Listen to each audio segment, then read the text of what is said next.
Welcome to another episode of Titan PI TV, where we're looking at the inside workings of a live operational investigation agency, that being here, Titan at Derby. I'm your host, Simon Henson, and Managing Director of Titan Private Investigation Limited. Today, we are going to be looking at, on request, are you too ashamed or embarrassed to call a private investigator? So a common question that we get asked time and time again by prospective clients when they contact us by whatever means is, I've never called a private investigator before. Can you actually help me? So when you first use a private investigator, if this is your first time, it is an absolute minefield. There are tons and tons of operational investigation agencies that will come up on a Google search or whatever search engine you use. So it is a minefield. It is a completely unregulated industry. Anyone can be a private investigator. There's no license. You can have a glossy website, have a camera and a driving license and say you are a private investigator. So it is a minefield in that respect. The only sort of regulating body we have is a government body called ICO, which is the Information Commissioner's Office. These look at breaches in data protection and then will fine companies. But by the time ICO get involved with a case, it's going to be a complaint from yourselves or from a client. At that point, it's too late. So it's an unlicensed industry. You're putting a lot of trust and giving a lot of information to someone you don't really know. So we're going to give you some ideas of how you can mitigate any risk and give you some pointers of first contact. So our first recommendation is to go on Companies House. Search the company which you are looking to use there. If they are a limited company, they will appear on Companies House.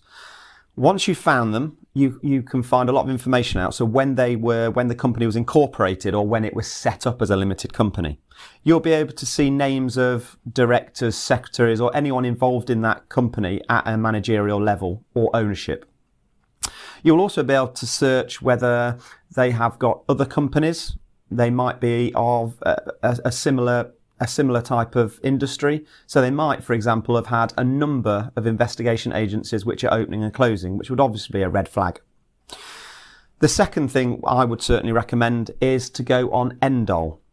Endol effectively picks up a lot of information from Companies House, but also further information which isn't available on Companies House. So Endol, if you search that on a search engine, click on Endol, then input the company name or the investigation agency you are looking at using.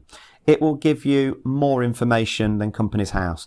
It will give you things such as how many liabilities they've have. In some instances, it gives you turnover, but not for every company. It will certainly give you a credit score for that company. So are they a trustworthy company or are they about to go bust? So my second recommendation is to search them on Endol.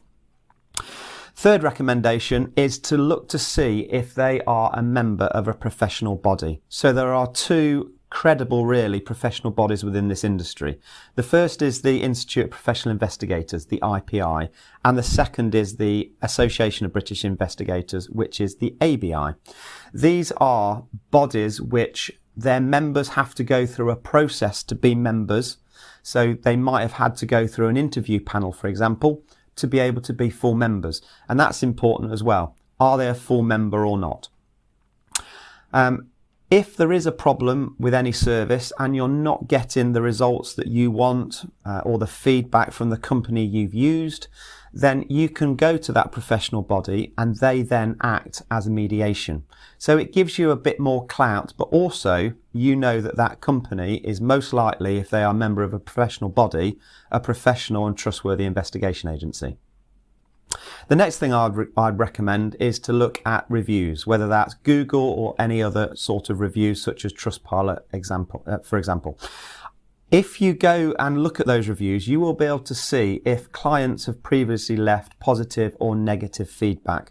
That will generally give you a good feel for that company, and it's something like a review is something that is very hard to get rid of once it's there. So certainly look at their reviews. Are they registered with ICO, the Information Commissioner's Office? This is the government body which looks at data protection, gives governance on that and whether there have been any breaches. On ICO, there will be a data protection register. Any investigation agency or an individual who works as a sole trader within this industry most definitely needs to be on that register, because they are dealing with personal information and they had to adhere to certain rules. So I would certainly suggest that if they're not on the ICO register, avoid. So once you're happy that the investigation agency you have chosen, or a number of investigation agencies which you're looking at and are going to get a number of quotes from, are legitimate, trustworthy organisations, then we need to move on to the contact stage. So like I said earlier, you may be ashamed or may be embarrassed to share your situation with a private investigator.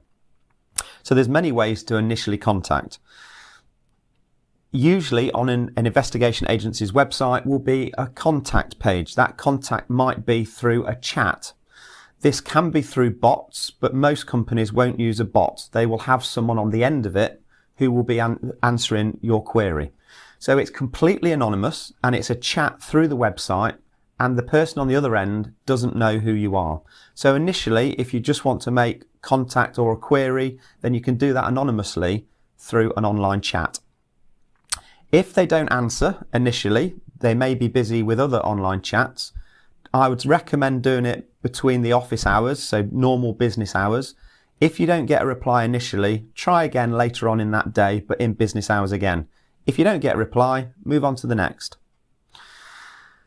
The second way that you can deal with or contact an investigation agency might be through an online contact form. An online contact form will be through the website. This isn't anonymous because it will most likely ask you to leave some details such as an email address, purely so they can get back to you. But it's a way of at least finding out whether that investigation agency can help you, and you're not given a lot of detail about who you are. The third way would be through email. Once again, all they're going to have is an email address to get back to you, but you might want to put some more details in there.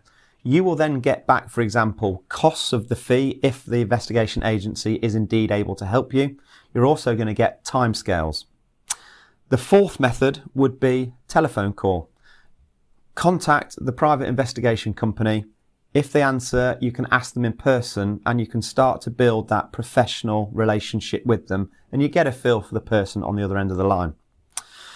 What I would say is once you've chosen the method, you might use a number of those methods to contact a private investigator before you're happy. But what I would say is once you're happy with a private investigation company, they do tend to fill the role of a social worker. They will be there to listen to you. They will be there to support you. And in most cases, certainly our clients, we probably never meet them, but we build up a rapport with them throughout the investigation.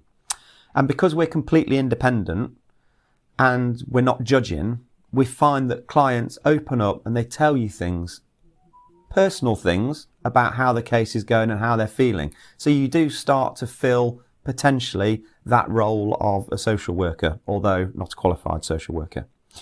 So if you are too embarrassed or ashamed to ring a private investigator, we would advise do your research first, those 5 points we mentioned. And then you've got various forms of being able to contact them to build up that trust before you speak to them potentially in person. Another episode of Titan PI TV in the bag. Thank you for listening. Please give us a thumbs up. If you don't want to miss further episodes, please subscribe. Until next time, thanks for listening.